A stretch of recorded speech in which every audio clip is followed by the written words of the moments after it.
Welcome to Deep Dive. Imagine arriving in a new country, ready to start your studies, only to find that some paths you thought were open are maybe narrower or even closed off. Today, we're exploring a really critical U.S. Department of Homeland Security proposal. It could potentially reshape the entire experience for thousands of international students here in the U.S. We're talking specifically about those on F-1 visas. That's the visa for academic students pursuing full-time study. That's right.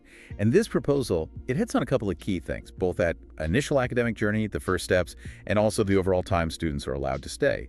It's definitely a complex area, quite technical in places, but we've gathered the key info on these potential shifts. Our goal today is really to cut through the jargon, and get straight to what these changes could actually mean for you and maybe for U.S. higher education as a whole. Okay, let's dive into it then. The core of this new DHS proposal seems to bring in two major restrictions. The first one really targets students in their very first year on an F-1 visa. What's the thinking behind that? What are they trying to address by, making that first year so rigid? Yeah, the striking thing here is a proposed regulation that would essentially block undergraduate F-1 students. No. Block them from changing their academic program, their major. Wow. Or even transferring to a different college or university during that crucial first academic year. This isn't just, a minor rule change. It's a very direct measure aimed at curbing academic mobility right at the start. The idea behind it seems to be about strengthening oversight, making sure a student's initial entry really matches their stated academic plan, limiting what DHS might see as students just shopping around for programs after they arrive. Okay, so let's make that real for a moment. Say a student, let's call her Lion, comes over passionate about computer science. She starts her classes, but maybe after a semester she finds she's really drawn to bioinformatics. Under this proposal, she'd be just stuck. Pretty much.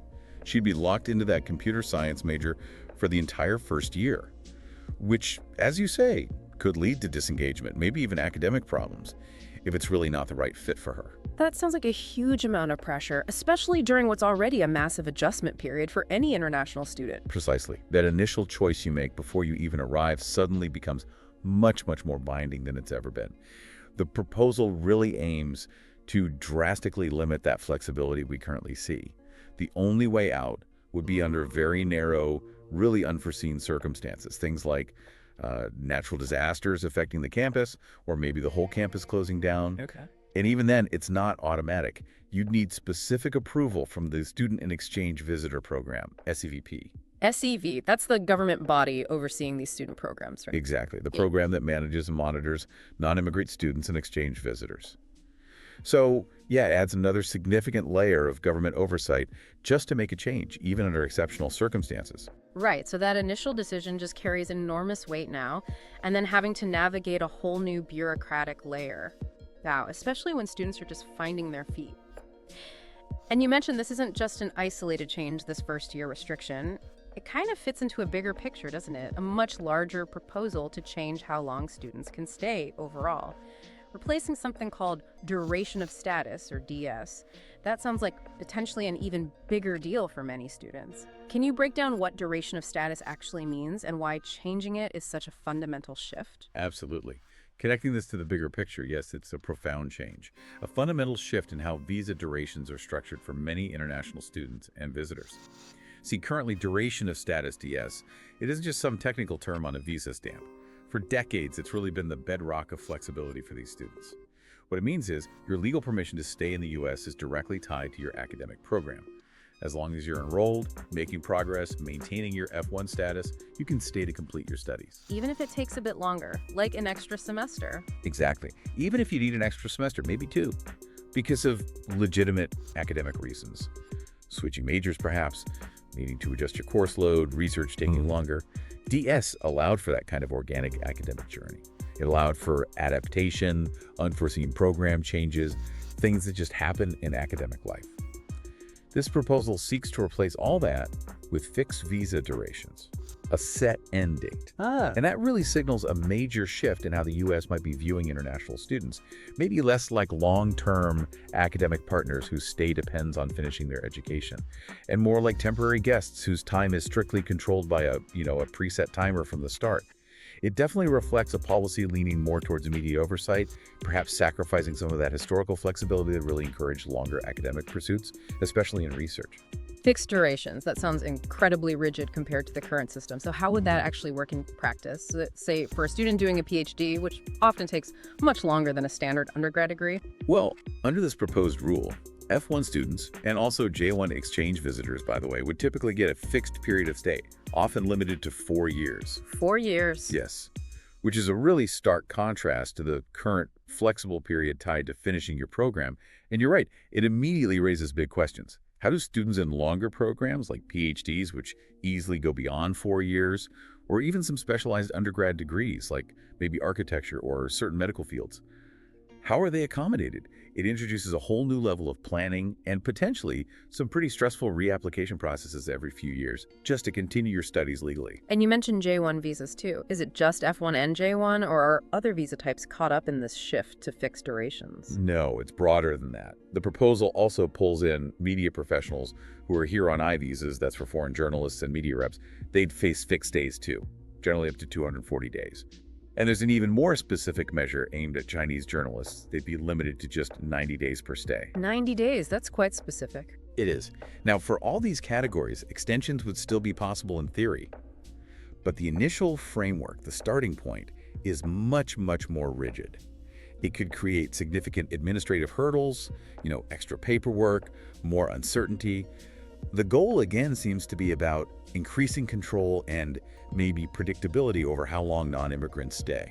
Okay, so let's put these two big pieces together.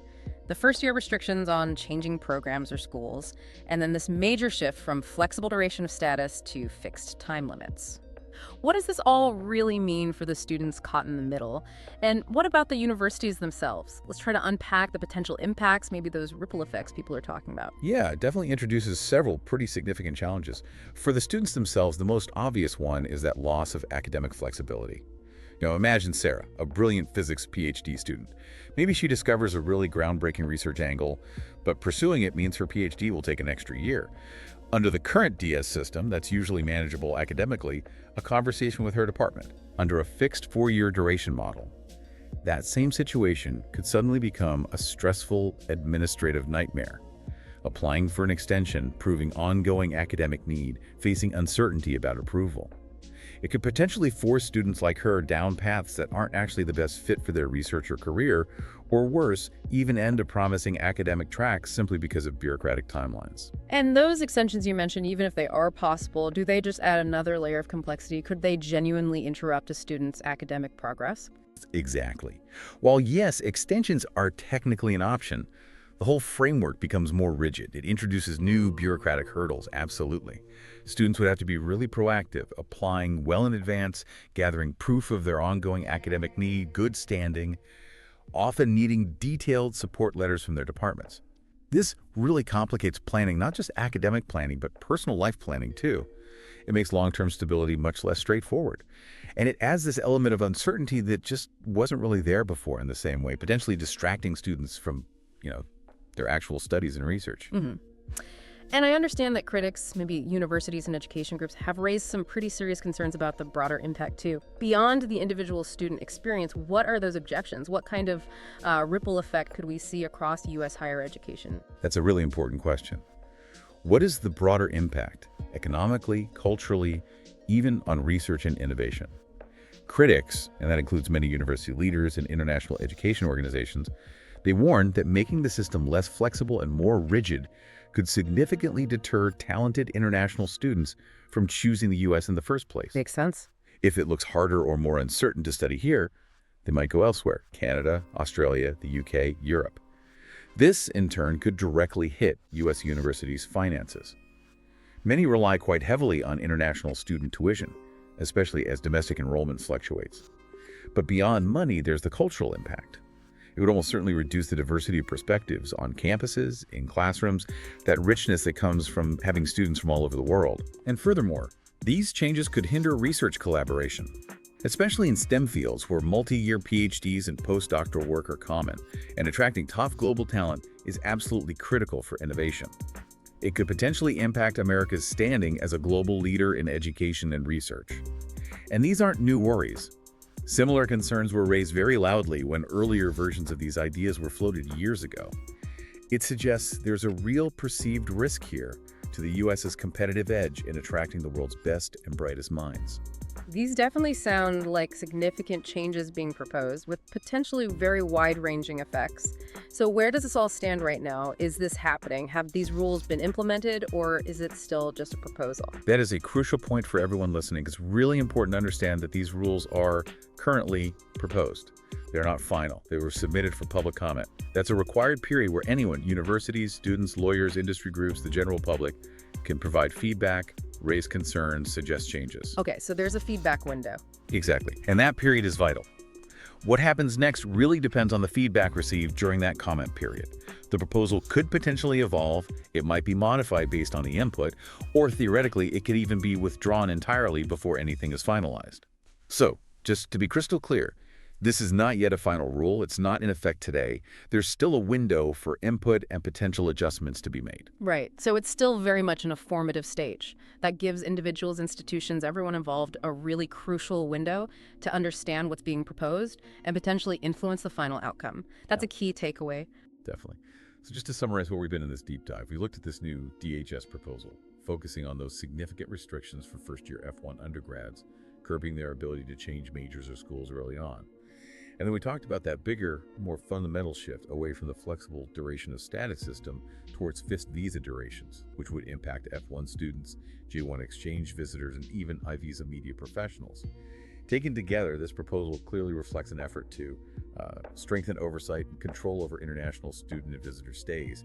But as we've discussed, it also brings forth some pretty considerable concerns about the future flexibility, adaptability, and maybe even the overall appeal of U.S. international education, with real potential consequences for students' journeys and for the universities themselves. Absolutely. Understanding these proposed changes is just crucial for anyone involved in international education, whether you're a student planning your future, an institution trying to navigate this, or an advisor helping others.